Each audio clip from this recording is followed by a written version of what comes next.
ایک سوال موصول ہوا ہے کہ تراویح کے بارے میں بیان کر دیجئے اور یہ بھی بتا دیجئے کہ تراویح اور تہجد کیا سیم ہے؟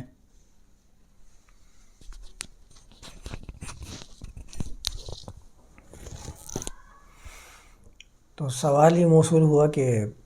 تراویح اور تہجد کے درمیان میں فرق کیا ہے، اور تراویح اس کی اپنی کیا حیثیت ہے، اس کا بیان کر دیجئے۔ تو دیکھیں، سب سے بنیادی بات سمجھنے والی یہ ہے کہ تراویح ہمارے ہاں رائج کیوں ہے۔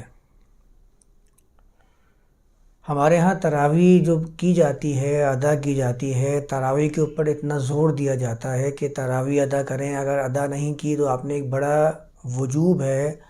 جس کو ترک کر دیا،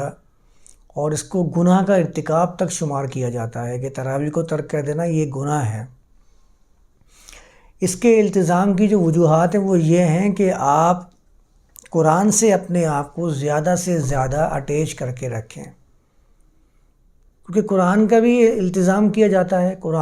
پورے قرآن کو پڑھنے کا اہتمام کیا جاتا ہے کہ تراویح کے اندر ایک پورا قرآن ختم ہوگا، پورے قرآن ختم ہونے کے بعد ختم قرآن کی دعا ہوگی، پورے کے پورے لوگوں کو اسی پہ لگایا ہوا ہے۔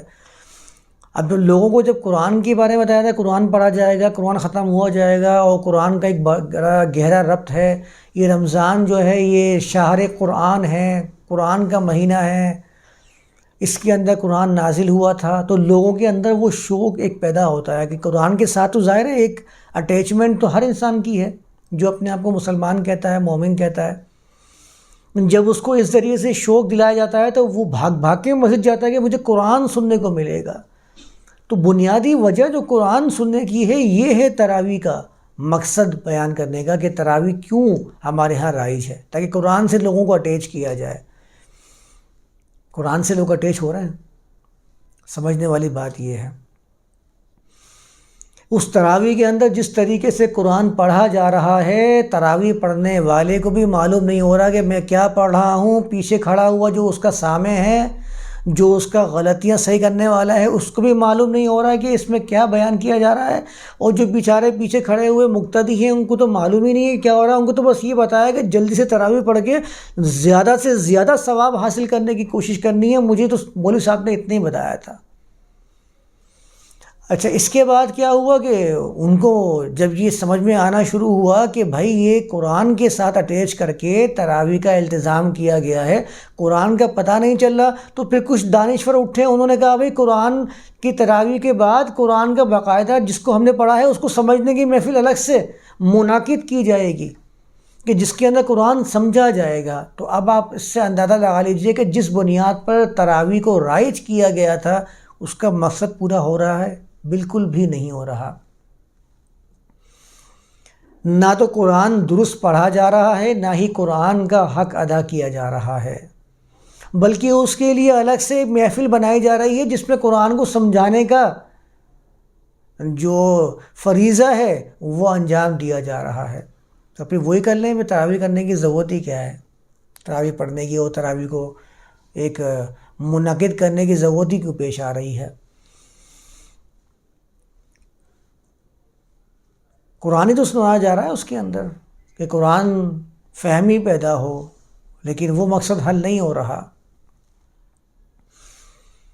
اب جب آپ اس کے بنیاد پر جائیں گے تراویح کی، تو تراویح کا جو لفظ آیا ہے وہ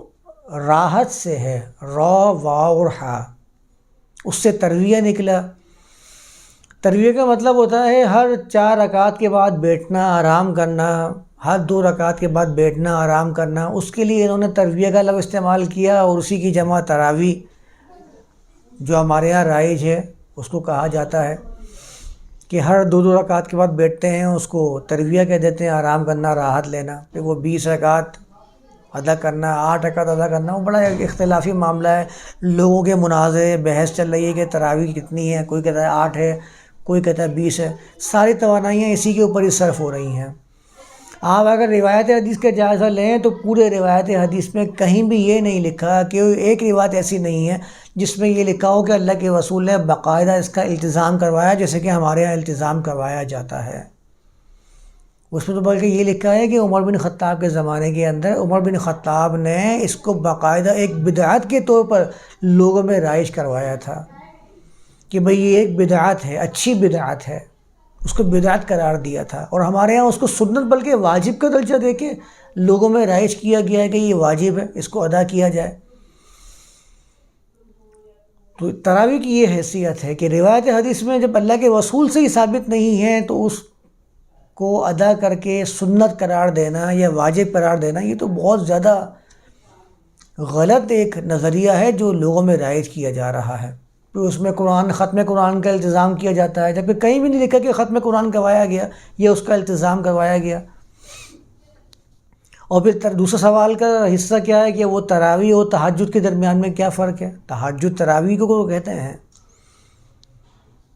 غیر رمضان میں ادا کیا جائے تو تہجد کہلاتا ہے، رمضان میں ادا کیا جائے تو تراویح کہلاتا ہے، بس یہ فرق ہے۔ رات کی نماز جو ادا کر رہے ہیں 10-11 بجے نماز کو مکمل کرنے کے بعد کہتے ہیں کہ ہم نے تراویح مکمل کر لی ہے، اس کے بعد کہتے ہیں کہ اب مجھے تہجد کی تیاری کرنی ہے۔ آدھی رات تو ہو چکی ہے 11 بجے، اب کون سا تہجد کرنا ہے؟ وہ تہجد نہیں تھا تو پھر کیا تھا؟ پھر اس میں وطر اور اس کا بھی ڈفرینس آ جاتا ہے کہ وطر ہے کیا نہیں ہے۔ کوئی اس کو وطر کہتا ہے، کوئی کہتا ہے 3 وطر الگ سے مولوی صاحب نے پڑھائے ہیں اس کو وطر کہہ دیتے ہیں۔ تو یہ بڑا عجیب و غریب معاملہ ہے۔ بنیادی بات سمجھنے والی یہ ہے کہ الصلاۃ جو قرآن میں آیا ہے اس کو تو میں کئی دفعہ بیان کر چکا ہوں کہ الصلاۃ ہے کیا۔ یہ تو سوالات آ جاتے ہیں تو میں سوالات کے جوابات سائل کے حساب سے دے دیتا ہوں، ورنہ الصلاۃ کے مفہوم کو سمجھنے کے لیے وہ میرے جو بیانات ہیں نا الصلاۃ کے، سب سے پہلے وہ دیکھ لیے جائیں کہ الصلاۃ کہتے کس کو ہیں۔ یوں ہی لوگوں کو ایک لگایا ہوا ہے، لوگ تراویح کے پیچھے بھاگے جا رہے ہیں اور کوشش میں ہیں کہ کسی طریقے سے زیادہ نوافل ادا کر کے جنت کا حقدار بن جاؤں۔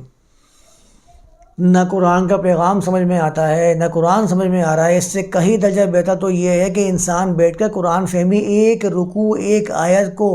سمجھنے میں تدبر کرنے میں اپنی توانائیاں صرف کر لے۔ یہ 1000 گنا بہتر ہے اس 20 رکعت یا 8 رکعت کے 2 گھنٹے یا 3 گھنٹے سے جو آپ نے تراویح کے نام سے یا تہجد کے نام سے صرف کیے ہیں۔ وہ زیادہ بہتر ہے اور حقیقی یہی عمل ہے، نہ کہ وہ عمل جو ہمارے ہاں رائج کیا ہوا ہے۔